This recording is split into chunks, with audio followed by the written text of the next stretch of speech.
So I was talking to my friend recently, and we were talking about my videos. I just talk about myself. I don't care about my friend. Anyway, we were talking about my videos, and they mentioned what my thoughts were on streaming. Because in some of my past videos, I have spoken apparently positively about streaming, according to my friend. And I do actually remember saying things like, oh, thanks to streaming, we can watch this or whatever. And that kind of led him, and that probably might leave other viewers asking what my thoughts are on streaming. Am I pro streaming? Does that mean I think streaming is this great new commodity to filmmaking, to movie watching? Well, let me explain what I meant. See, I think we live in a really great time for film accessibility. And I'm not just talking about streaming, I'm not even just talking about formats. You see, for the longest time, the only way you could watch a movie was in a movie house or in a theater. I love the cinematic experience, but sometimes it can be very inconvenient to leave your house and go to a certain time and to sit in the theater with people, strangers who you may not know and who might disrupt your experience.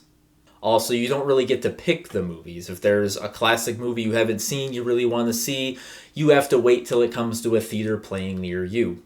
Or if you want to watch a director's filmography in chronological order, as I often do, that would be virtually impossible in the pre-1970s world. Eventually, films started airing on TV, but again, this is sort of a trade-off. Sure, you can watch it from the comfort of your own home, but you might have to deal with pan and scan, and censoring, editing down for time, commercials. It wasn't until the late 70s, 1977 I believe, when the first video rental store was actually erected in America. Now these were on VHS tapes, which were not the best quality, they didn't last very long. The previous owner may not have treated the tapes very well. They may not have been kind and rewind. Eventually we got DVDs, which were definitely an improvement, but those can get very scratched up. And if it was too scratched up, it could just skip entire parts of the movie. And now we have 4K Blu-rays, which is a lot nicer. But like I said, I'm not just talking about formats here. I'm also talking about the fact that films may have been banned in certain countries.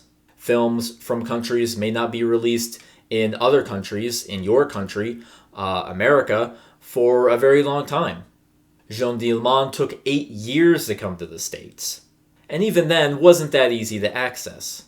The Czechoslovakian New Wave had some incredible films, but unfortunately the government censored a lot of those movies, and many people didn't see them around the time they came out. Charlie Chaplin's A Woman of Paris didn't screen for 50 years after its first release. And of course, after Blu-rays, we now have streaming services. Now, there are a lot of issues to be had with streaming services. The business they are taking away from theaters, obviously. The depletion of physical media, and the fact that these companies can simply take something away and it's gone forever. There's no way to find some of these films or TV shows that streaming services are uploading only on their platform and then just completely dismantling. On the other hand, there are so many options that it is easier to find films that were at once very obscure. For instance, the Criterion Channel and Mubi. You got great library services like Hoopla or Canopy.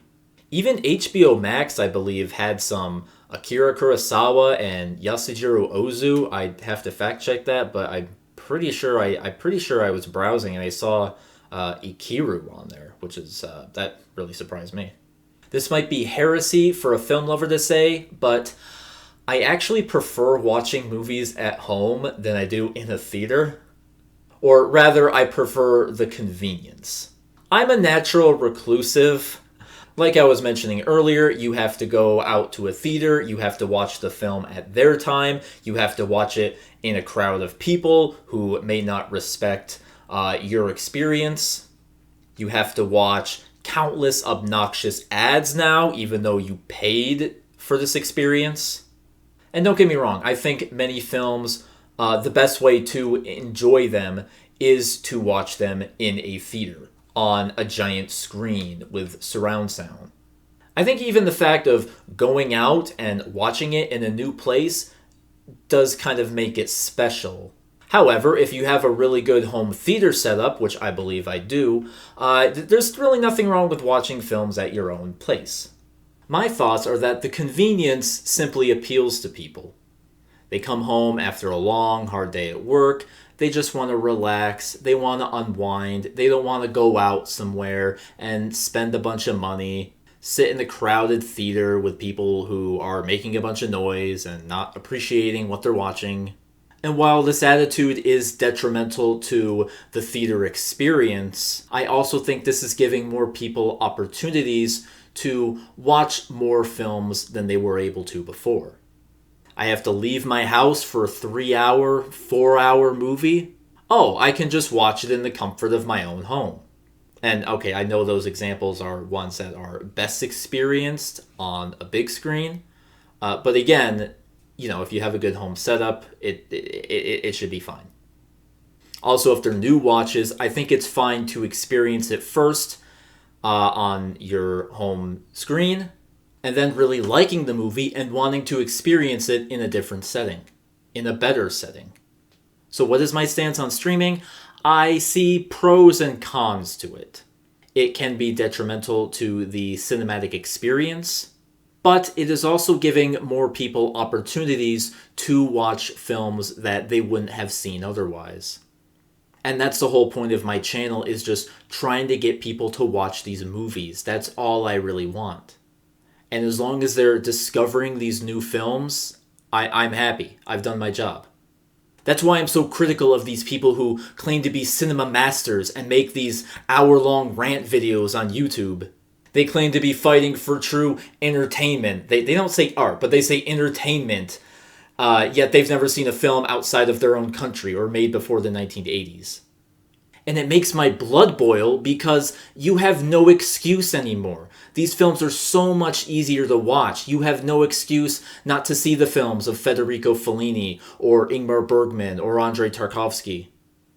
Perhaps it was a poor choice of words in my previous videos when I say, thanks to streaming, blah blah blah.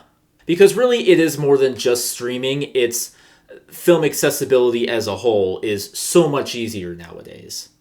And that's why I'm just constantly pressuring people to watch films, because you can find these movies. Streaming is not even my favorite resource to find films. My favorite resource would be the library. I tell people this all the time. The first place I go to whenever I look up a director or a movie is the library. Check out your local library, not just the nearest one by you, but the library district. They're probably affiliated with each other. They might surprise you. My library has a surprisingly good selection of all types of cinema. They have some bafflingly aggravating ones. For instance, my library does not have the Park Chan-wook Oldboy, but it has the 2013 remake. I find that to be unforgivable, but I still love my library, and they still provide some great selections, some great curated selections for me. I'll often go in there and be like, oh, I'll search for it, but I doubt they have it. And then it pops up and it's there, and there it is. The library is a great source for not just movies, but books and music and many, many other great things. Definitely get involved with your library. Support them. But if you are an up-and-coming film goer and you are discovering you're trying to discover new movies to watch, then the library I recommend is the best place to watch these films. It is the best place to watch these films for free, mind you, as long as you have a library card. These movies are free, and you don't have to spend $10 a movie to discover all these great new films. Even if you can't find a film on any library or streaming service or anywhere, you can always watch them online in legal ways and also more legal ways. So in conclusion, I don't think there's anything too wrong with using streaming services to watch films or even TV shows. I will say that it should not be the only place you watch movies. I still think you should go out and support your local theaters, your local indie movie houses. Keep purchasing physical media. And again, check out your local library. I'm serious. But yeah, I think it's okay to use streaming to help you discover new films and to help you watch them in easier ways than you might have been able to before. Well, that's about it. If I think of anything else, I might edit it in later.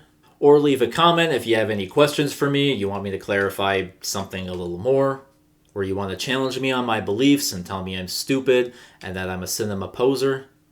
My next director retrospective is almost finished. I'm very excited about this one. I'm very happy the way it's turning out. Be sure to subscribe if you want an introduction to cinema or just more videos on film in general, or just really dumb shitposty sketches that I like to make. Please, if there's anything you take from my videos, keep the art of cinema alive. Keep exploring all types of cinema, even ones that might sound daunting and challenging and maybe not interesting to you. Thank you all so much for watching. Happy viewing.